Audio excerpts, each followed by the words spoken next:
Okay, I just went live here on the YouTube channel, also recording this audio for a podcast out tomorrow.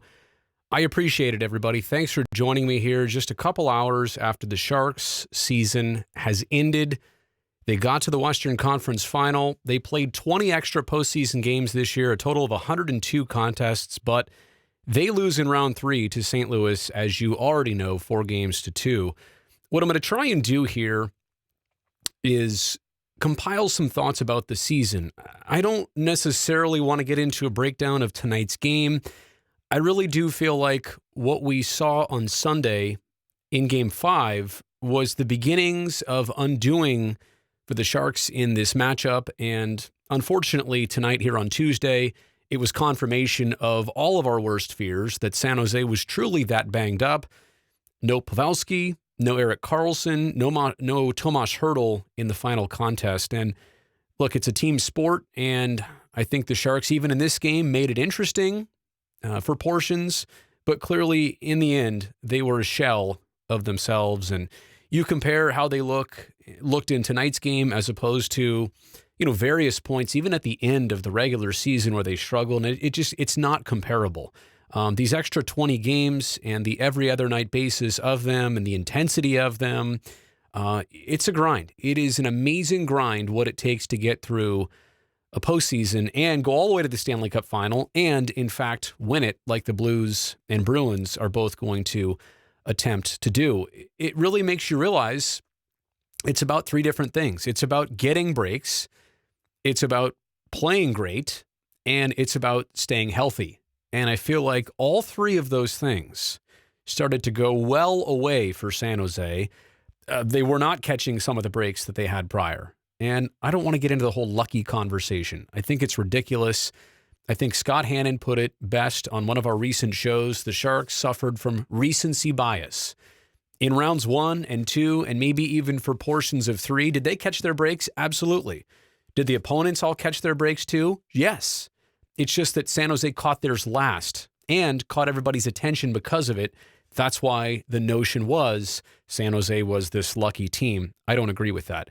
But yeah, you need to catch the breaks, and the Sharks stopped having that happen for them here in the last couple of games. I also don't think that they were very good with the puck. I mean, you take a look at 2 goals in their final 9 periods of the season. They kind of just lost their way. And a big part of losing their way was also losing their health. Erik Carlsson, I'm amazed what he did, what I think his injury might be from the regular season that continued on to the playoffs. It's an amazement that he even participated and contributed almost a point per game in the second season. That's mind-blowing. Obviously, not having Pavelski for portions of the postseason certainly hurt. It's crazy how he took a puck to the mouth. That was game 1. That was the first Sharks goal off his mouth and behind Marc-Andre Fleury. Think about how long ago that was. Suffered that injury, suffered the injury at the end of round 1, game 7, obviously that drew the 5-minute major, and then took the hit in game 5 from Pietrangelo that he couldn't rebound from. And yeah, he traveled with the team, didn't take warm-ups. At that point, you kind of got a sick feeling in your stomach that things were not going to go well for the Sharks tonight, even now down the captain. But again, you take a look back at all 3 of those things that started to get away from the Sharks. That's the story. That's the end story of how things closed out for me. All 3 of them got away. And you might be able to do without health as long as the breaks are going your way and so long as the players that are in there are playing well. But all 3 of them seem to start to fade away. So what I want to do here is get through about, I think it's a total of 15 points here. As my evening went along, I started to compile some thoughts and just make brief notes. I'll expand on everything. I suppose me doing this video just a couple hours after the season ending, this might be the very best time to do a video because it's all fresh. This might be the very worst time to do a video because we haven't yet learned all the injuries to players, and we might not in some circumstances, and we haven't truly got to hear their perspectives other than the initial comments right after tonight's game, and that's too fresh. But I think what we're looking at here on paper was the best Sharks team ever assembled. They got Carlsson on September 13th. I'll get into that whole scenario, how it played out this season. They added Gus Nyquist right at the trade deadline, and they were a strong team to begin with. They were very much favorites. They very much caught the attention of the hockey world entering this season. You know, everybody thought that Tavares to Toronto was going to be the answer there. The Maple Leafs didn't get out of round one, and the Sharks obviously were 2 wins shy of seeing the Stanley Cup final. But, you know, neither team makes it in the end. It's just, I think that's what's frustrating the most about how this ends and when and where it ends, is that on paper, if you revisit this season, again, not on the ice, on paper, probably the best Sharks team ever assembled. Here's my first point. What we just witnessed, I mean, it's got to be among the most stressful Stanley Cup playoff appearances maybe in the history of the league, right? The Sharks go to their 5th ever Western Conference final. They have a Game 7 in round 1, a Game 7 in round 2. They were trying to force a Game 7 here in round 3. I know the Kings did that and eventually won the Stanley Cup a couple years ago, but there was no opportunity to breathe for the Sharks in these playoffs. There was no opportunity to ever really enjoy the moment. They never had a 2-game series lead on anyone, right? Las Vegas, they won the first game, lost the next 3, won the final 3. With the Avs, they alternated wins and losses from Game 1 all the way to Game 7. They opened up a series win against St. Louis, back and forth, and then all of a sudden the Blues take the final 3. It's done, right? So those 2 3-game losing streaks, one put them in a huge hole, and the second one here was the end of their season. That's point number 1. Just no room really to enjoy this, the playoffs. And I mean, I guess that's sounding weird, right? There were some tremendous moments. I'll get to the Pavelski payback in just a second, or certain moments in the Avs series, but there was just never a moment where you felt comfortable in these playoffs. It was a grind start to finish. Number 2 is this. I mean, you think about the expectations for San Jose. They were among the final 4, really down to the final 3 NHL teams. And that's not good enough. I know. I feel that way. I'm sure you feel that way as well, too. It's time for a drink.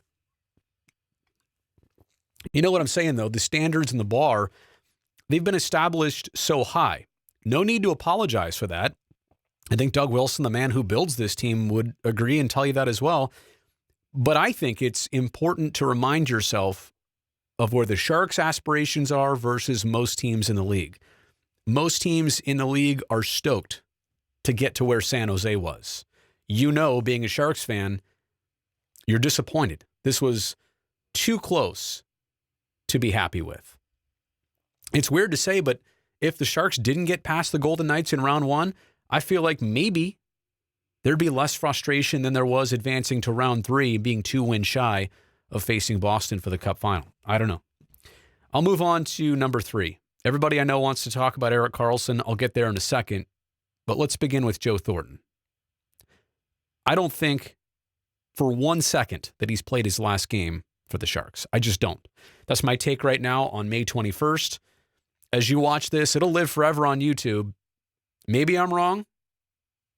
I don't see the reason right now why I would be wrong. I think the Sharks want him back. I think he wants to be back. Clearly this season, he took on a different role. I'll get to that in just a second. What I think is most important for Jumbo right now is the fact that these were his first playoffs, healthy, since 2016. I'm worried for the 40-year-old. That's how old he'll turn on July 2nd. I'm worried about him getting another opportunity and the Sharks getting another opportunity and him being healthy for that opportunity. That's what's on my concern list, maybe the most among anything else. Conference final appearances, Stanley Cup final appearances alone, we know they don't happen every season. We know it takes some certain fortune just to get to that point. I'm a bit concerned about that. That's my number 3. Number 4 on my list was the season that Joe had, right? He transitioned into a third-line center. His minutes went down about 5 per contest on average. But, I mean, he found a lot of success with Marcus Sorensen and Kevin LeBanc. That was a dynamic line in the regular season. Jumbo passed all these different milestones. I mean, every single game, it was an amount of assists or points or goals, 400, or games played. I mean, it's ridiculous how many milestones he's already passed. I know he's got a couple more on the near horizon. So I go back to all that stuff of will Joe come back? To me, I'm not a betting man. I would bet on it right now. The Sharks and he would find a way. I know it's a busy salary cap situation I definitely think there's a way to get it done. I think both sides want it to happen. But again, it was a season of milestones for him. It was a season of role change and adjustments for him.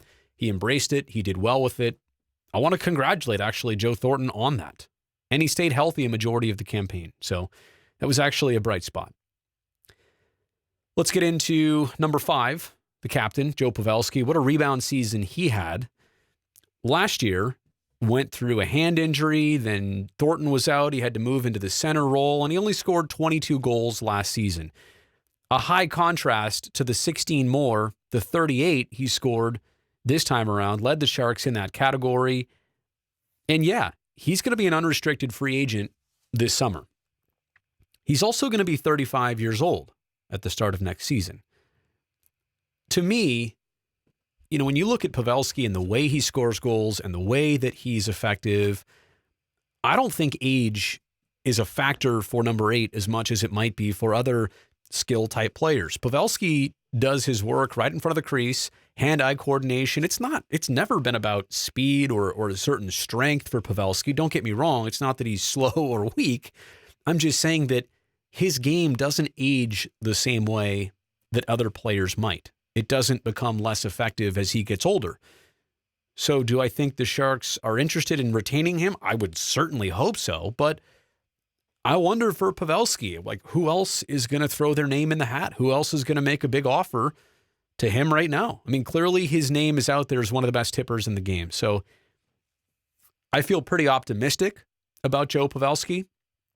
I don't know that he's going to take the same kind of situation that Joe Thornton will at age 40.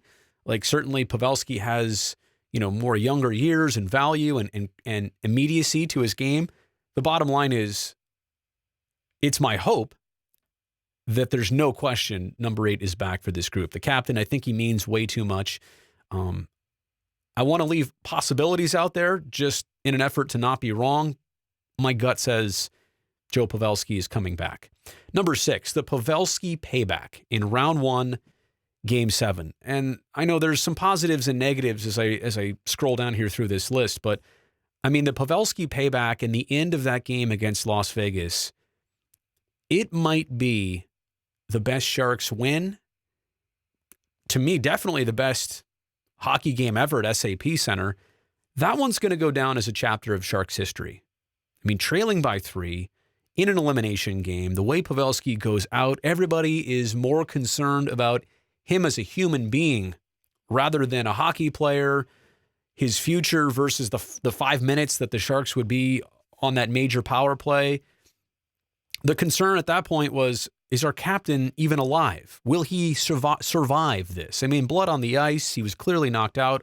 What do the Sharks do? They score 4 times in 4 minutes. Logan had 2. Hurdle, Kevin Labanc. Labanc had a hand in all 4 of those goals, 1 goal and 3 assists. It was just magical. And then for the Sharks to lose that lead with less than a minute left to Las Vegas. And then for Goodrow, of all players, to come off the bench in overtime, didn't even play in the 3rd period, and to get the game winner with fresh legs out there. Just unprecedented, that game, that finish, as a tribute to the fallen captain. Yeah, I mean, are we all satisfied about this postseason, the way it ended? No. But it did bring us, again, one of the great chapters in Sharks history right there. And you want to get into the controversy of that series and should it have been a major? And that's all been discussed. We're weeks removed from that. We can do another video on that some other time. Take the moment for what it's worth, right? Breaks went both ways in that series. This was the Sharks break. It came at the ultimate time, and don't forget, they capitalized on it. They needed to win games 5 and 6, even to get to game 7. Do you remember game 6? Martin Jones, 58 saves. Tomas Hurdle, the shorthanded goal on the road to send the series back to San Jose. That was improbable, to say the least. Let me move on to number 7, Logan Couture. What a monster postseason this guy had. When the stage is the highest and the brightest, all he does is shine the most. 14 goals. I should have looked this up before I came on here, but between Boston and St. Louis, yeah, I guess there's some guys close in the goal total, but for Logan to play one less round, and it's going to be difficult for a lot of these guys to even get to 14 that he's got right now. I don't think he's going to end up as the leading goal scorer, but he was the leading point getter in 2016 when the Sharks went to the Stanley Cup final. And right now, just 2 goals shy of Alexander Ovechkin at 50. Logan's got 48 goals in the playoffs since 2010.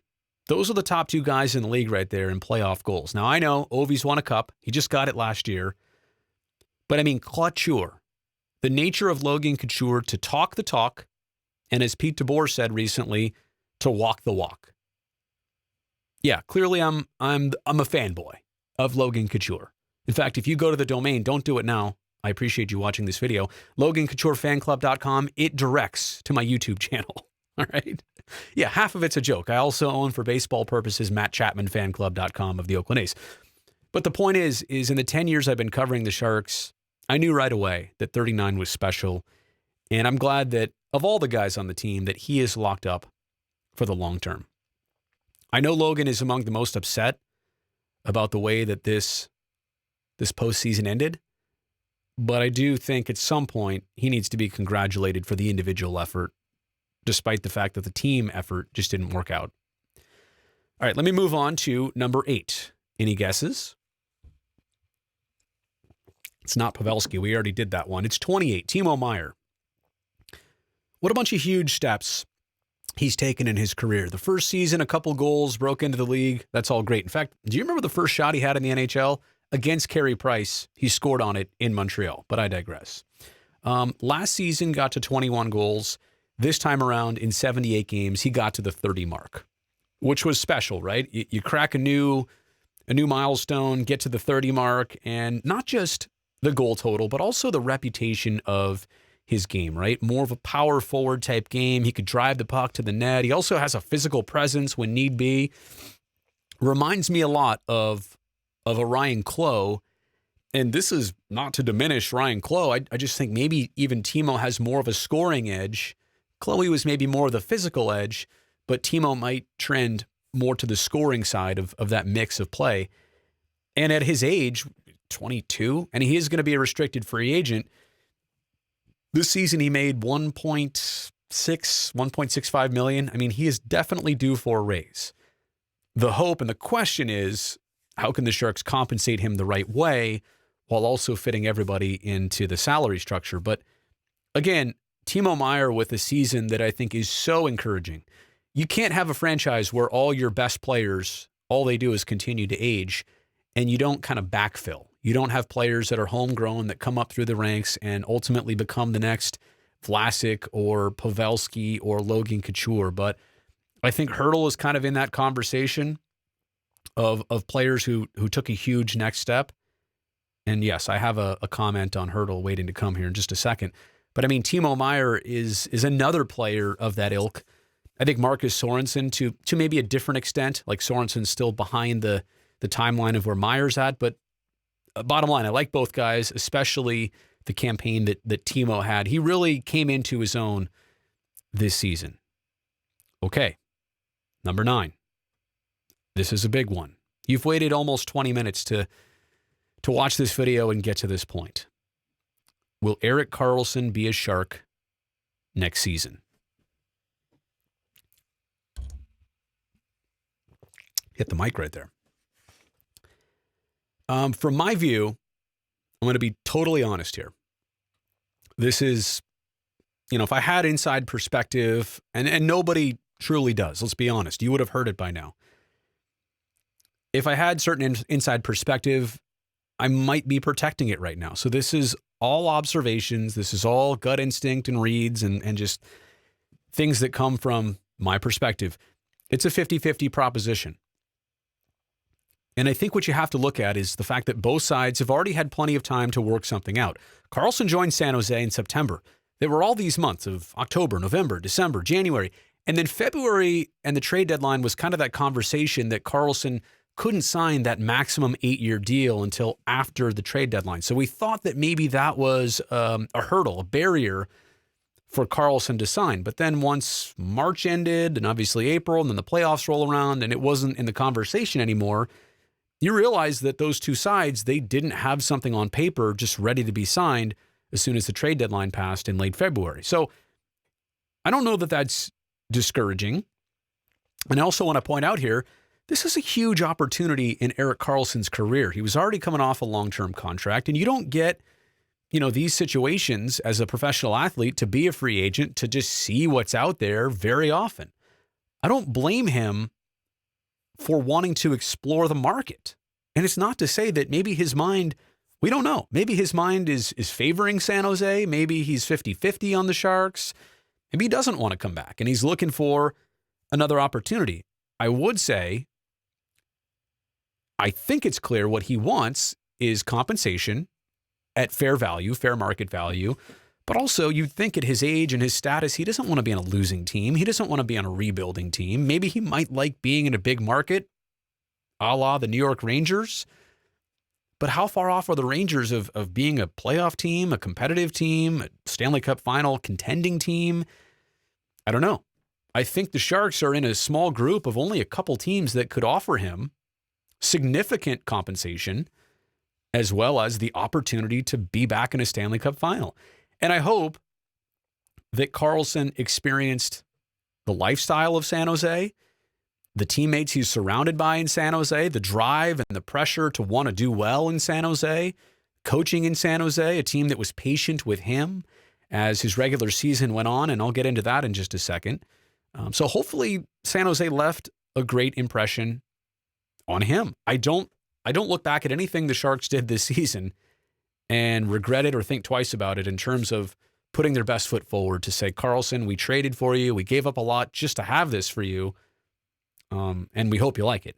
On that note, I'll move on to, we're already at number 10. Let's take the San Jose side of this with Erik Carlsson. I mean, this is going to be a serious financial commitment for the Sharks, right? The kind of money that Carlsson will command elsewhere. And if you're San Jose, I don't know. Can you completely match it? Can you get up to that high number? I don't know. But it's going to be a lot. And it very well could be him walking away as the highest paid player on San Jose if he does come back. It might work out that way. But I think the Sharks need to take a hard look at this and consider, is this the way they want to go? Let's say it's an $11, $12 million contract for a lot of years. Is their money better spent somewhere else? I mean, the bonus of this is they've had the great evaluation of figuring out who Carlsson is, what he's like, what he can bring to the team, how he fits in the present and in the future, how long they'd want to sign him to. Like, they had a very hard, close look at number 65. And again, I'm going to get to his regular season in just a second, but this is important for San Jose. I know there was a lot of pressure to re-sign him when the Sharks initially made that deal with Ottawa, right? Giving up to Mello, giving up Tierney.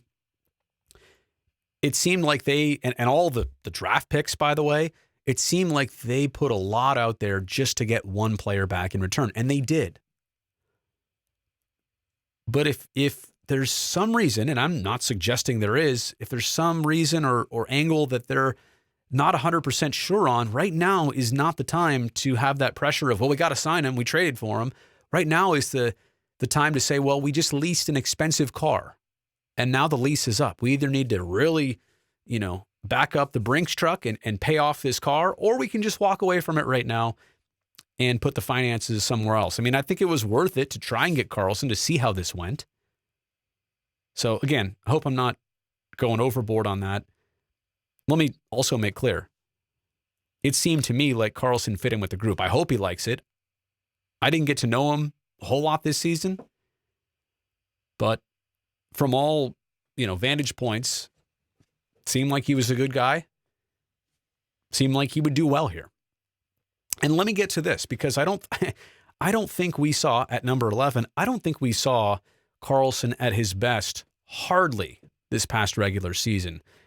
We did for about a third of it, right? As the season came to an end, I tried to put in this thought about how do you even break down what number 65 was and wasn't able to do in the course of this season. It really goes down to thirds. The first third of the regular season was all about acclimation, and that's not good that it takes a third of a season to join a new team. That was supposed to be the benefit of the Sharks getting him at the very beginning of training camp is that he could kind of start off the season with everybody else and maybe a week or two, and he's right in there. It took him a matter of months to really start to gel with this team. Was it like mid-December when things turned around for him? But I got to say, the second third of the season was quite impressive. You go on like 14 or 15 game point streak, and it wasn't even about the goals. I mean, it was a tremendous amount of assists. In the end, 53 games played, which I'll get to in just a second, 42 points and only 3 goals. Or was it 42 assists? I might have wrote that down wrong. Anyway, you understand my point. Only 3 goals. But, you know, in the point per game conversation player, thanks to a lot of helpers, right? He was a critical part of the offense in that middle third of the season. It's the final third of the regular season where he was injured, the groin injury, in and out of the lineup. And look, I compliment the Sharks on playing it safe because, to be quite frank, he had 16 points in 19 playoff games.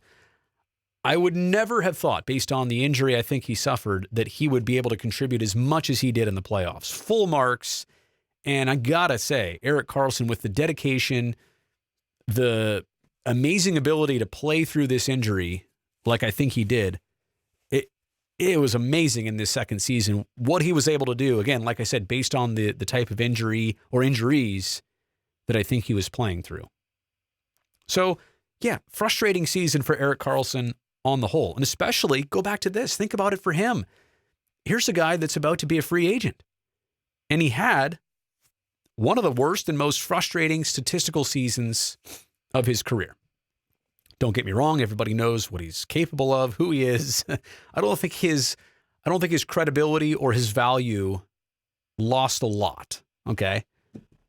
But clearly, you can understand this. You want to make that great impression. You want to strike while the iron is hot. New team, contract season, all that stuff. I feel bad for him. I really do. I think he wanted it to go a lot different and a lot better. Still, though, I think there were definitely enough things to warrant, yeah, if you're the Sharks, go after him. Like it was hard. You now have from this point on to July 1st to try and make something happen to retain him. And so I have no doubts that those conversations are going to take place. Some of them I think already have. They'll continue. But again, just going back to the point, 50-50 for me on how that goes. Okay, moving on to number 12 here. And I think I have 15 total. Tomas Hurdle, 35 goals this year.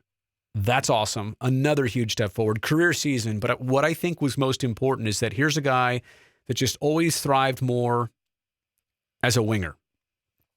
And he made that transition to being a centerman in December on a full-time basis. And it was finally what the Sharks had always hoped for him, that he could thrive in the middle, and his production, in fact, didn't just stay the same. It got better as a centerman. And you look at the last couple series here. Now, Joe Pavelski, when he returned from injury, was not taking a lot of draws. In fact, hardly any at all when he joined Hurdle's line. But Hurdle, in Pavelski's absence, was the guy that all of a sudden was taking a ton more faceoffs, to the extent of like almost 30 per game on a pretty regular basis.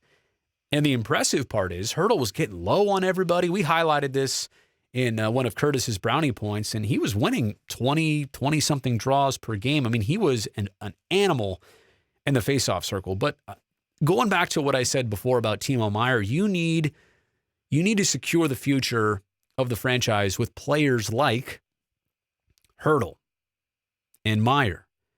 And I think Kevin LeBanc took a lot of strides this year. Like I said before, so did Marcus Sorensen. And it's not to also discount other players that are important. Maybe a little bit older, like a Justin Braun or a Brendan Dillon on the blue line, but you need that next wave of players that are able to come in and step in and secure the future of the franchise. And Tomas Hurdle is definitely one of them. So I congratulate him again on a tremendous individual season and also the postseason that he had. I was so disappointed to find out that he would not be participating in tonight's Game 6. Yeah, I just realized that I haven't talked much about headshots, supplemental discipline. We'll save that video for another time.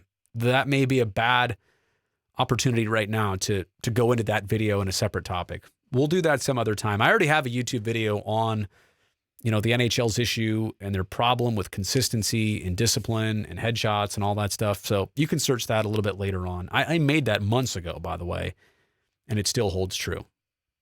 All right, number 13. We haven't even talked about goaltending yet. Martin Jones. Let's be frank. Let's be right up front. Let's be honest. There were portions of the regular season, and there were the first handful of playoff games, not so much the first, but the second, third, and fourth, where he was a question mark. And I hate to even say it like that. You guys know from watching my commentary on Instagram and Twitter and television and here on the YouTube channel and podcasts that I have always believed that the Sharks were struggling defensively because of the skaters in front of Martin Jones, and at times Jones himself or Dell, right, couldn't give you the timely saves that you would ask from a goalie. I also said quite a bit that you can't ask a goalie to make a dozen timely saves in a game. Like stand on your head type moments. You might be able to ask a goalie to do that 4, 5, 6, 7 times, but a dozen times a game? I mean, it just felt like the Sharks were allowing so many odd man rushes and so many net front chances that Jones and Dell had to be out of this world to satisfy what the Sharks were allowing to be able to stop those types of shots and those grade A chances. And so, yeah, Jones and Dell, their stats, their save percentage, their goals against this year, all those numbers were uncharacteristically bad. And I've made a bunch of videos on this as well before too. So if you're telling me that you guys think they both had career worst seasons as the same season and that they were the problem alone, I cannot agree with you there. I cannot. I think we can all see that defense was an issue for this Sharks team this season. When they were 2 or fewer, they were not undefeated. They were 39-1. Man, if they could have got that one more win and instead of the loss, they would have been 40-0 this year when allowing 2 goals or fewer. But clearly their defense was what took them places in the regular season and in the postseason. And when it was a team effort, when it truly was a team effort, when the skaters out front were buying in and helped Martin Jones out, they made him and Aaron Dell look better. And coincidentally, Dell and Jones played better in those situations when they got the support. But here's the point I want to make on Martin Jones. To all the commentary that he's not the future, the Sharks have signed him for too long, and he's not capable of this, and whatever. Okay. 3 of the first 4 games of the playoffs, not his best statement. After that, he racked off 16 super impressive performances. Now, I know you're going to say the Sharks lost some games in there. In fact, in the playoffs, the Sharks had 20 games, 10 wins, 10 losses. So I guess let me do the math here. Of the final 16 games, yeah, the Sharks had 9 wins and 7 losses. I'm here to tell you, in a couple of those losses, San Jose got shut out. You can't win if you don't score. I think Jones gave San Jose a chance to win every single game of the final 16. Did they do it? Clearly not. Did he put them in a position to be able to? Did he buy them time? Did he make great saves? Yeah. Hard to be critical about the last 16 games for San Jose's goalie. So I just hope that erases a lot of the questions, concerns moving forward about his potential, his capability to be the guy for the Sharks moving forward. We'll find out. I'm interested to see next season how he does throughout the course of 82 games, how much Dell gets in there, if kind of this new aggressive style is something he has adopted now and will work in his favor. I know he worked with Johan Hedberg to kind of change some attack and approach styles from game 4 on in round 1. So we'll see. But I'm just here to say that if there was a question area about number 31, I'd like to say how he finished this season goes to show you what he's capable of. All right. If you forgot about the playoffs of 2016 and the run he had with San Jose back then, I think he did just about everything humanly possible from an individual perspective. All right. So that's number 13. Number 14. This goes off topic a little bit as it relates to the hockey team itself, but these playoffs for San Jose, they had more drama, more storylines, and more conversation points in 3 rounds and 20 games, I think, than even the year that they went to the Stanley Cup final. What am I saying?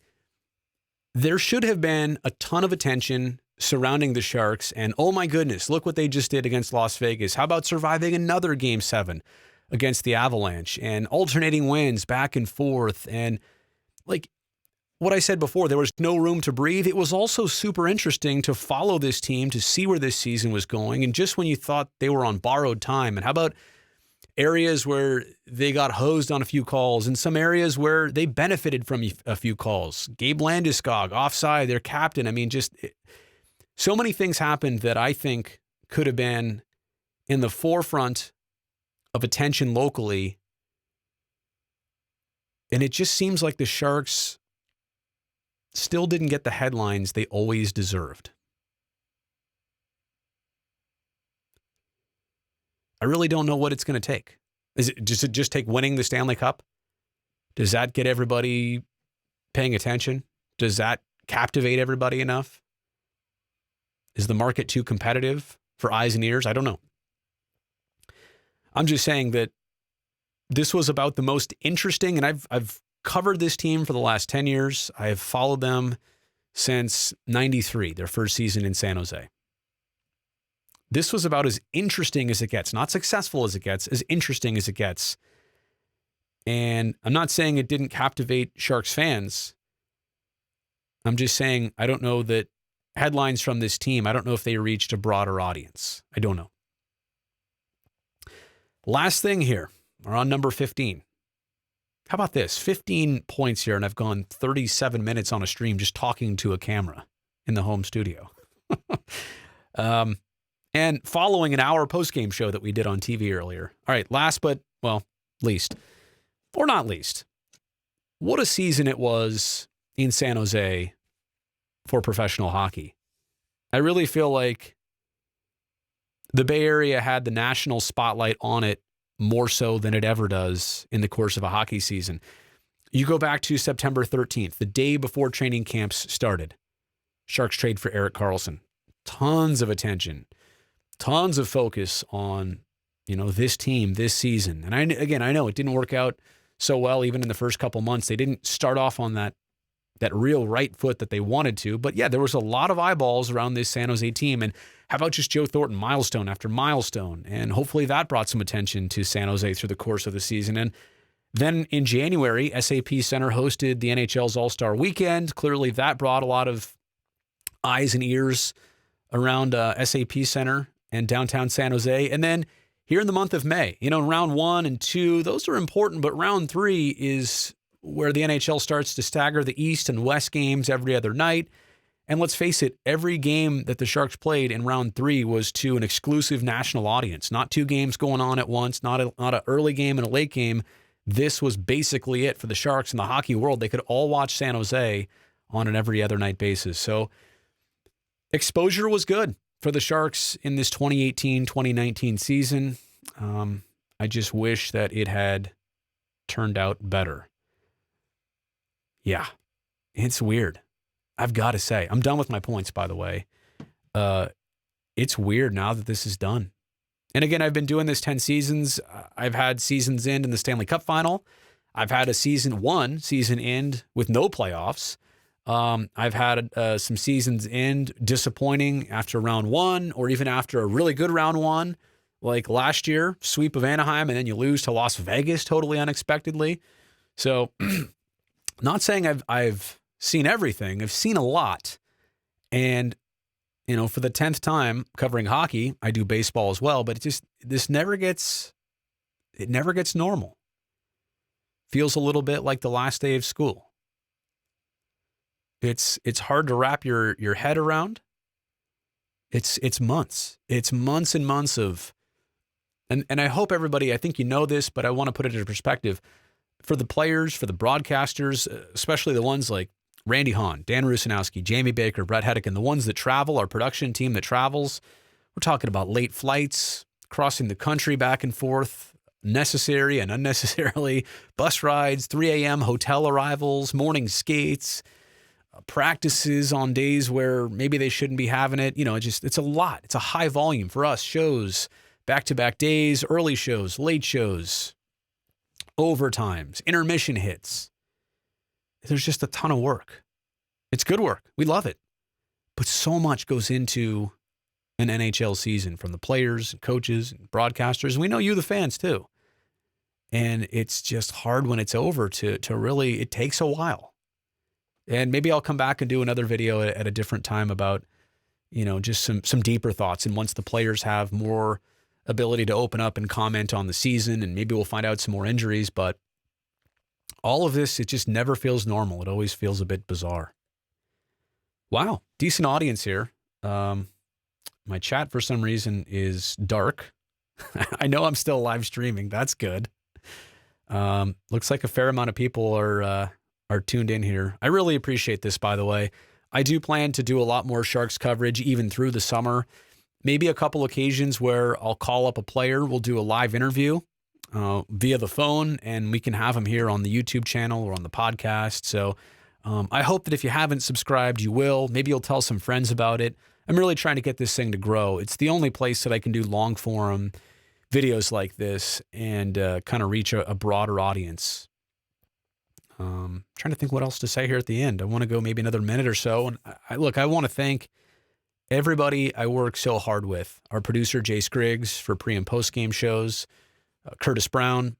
Kyle McLaren joined us a bunch this season. So did Ross McEwen, Devin Setaguchi, Douglas Murray, Scott Hannon, Kendall Coyne-Schofield, who joined us for a few times here late in the season, including tonight. She was awesome to get to know and to work with. Not to mention all of our directors, our technical crew at the studio, Randy, Bakes, Hetty, Ruzi, the game broadcast crew. It is a privilege to do this. It stinks when it ends. I try and share as much as I can with you guys about this. I hope you understand the passion is authentic. It's, I don't have to be on YouTube right now. I could be asleep, but this is what I want to do. I want to bring it to you guys because I feel even though everybody's at their most frustrated and worst right now, this is the time to huddle together and figure things out, where things stand, and I don't want to say assess the damage, but this is the time for perspectives. And that's what I'm always going to try and do here on the YouTube channel, on the podcast, is just bring perspectives, sensible perspectives. And on that note, I've got to say I appreciate all of you who communicate on Instagram and Twitter and social channels in a productive way. You may not always agree with my takes, what I say, what we say on television.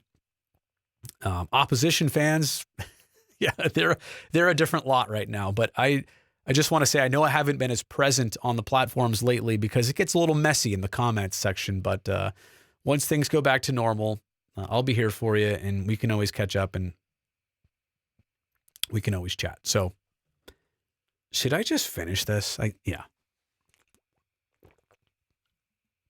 Here's the problem, though. If I just chug that, I'm going to let off a hellacious burp. It's not going to be good. Well, I guess I could mute the mic, but slowly going to sip the beer. Thank you, Patrick Tyler. I'm just noticing the chat here, by the way, if you're listening on the podcast.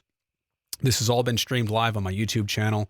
Appreciate Patrick in the super chat. I know a couple others have jumped in there as well, too. So, yeah. Just going to sit here and finish a beer. You know what else I was thinking? I'll close it out with this. You tell me what you guys think. I think an awesome segment would be, since I cannot do this. Apparently I can't do this on TV. I'm not getting wasted here on one beer, right? This is an adult thing to do. It's not a big deal, but you can't really do this on TV. I can do it on YouTube. And I'm never going to get sloppy and stupid. That's not me. You guys know that. But I feel like this is a great segment to do. Beers with Brody on YouTube. This is really the only place we can do something like this. So maybe out of all the worst that has come tonight, maybe a new segment is born. I bring a beer. out to the home studio. You crack one at home yourself. We'll get together. We'll talk about hockey or baseball, whatever you want. And there you go. That was my Lagunitas, by the way. I've got a lot of favorite beer, local beer brands and breweries I would love to support. I would love to get here on the YouTube channel. So, all right, guys, I'm going to say farewell for now. I am going to take a break for the next couple days. I've not been doing well physically. I got a lot of stuff to take care of here at the home front. Yeah, 2 months, almost 2 months straight of baseball on the off days and hockey and getting sick. Thanks, Seto. But yeah, I'll be back sooner than later. Until then, I really, really do appreciate it. And we will talk soon. Have a good evening. Oh, wait, I forgot to end the podcast. Until next time, I'm Brody Brazil. And yes, that is my real name. There you go.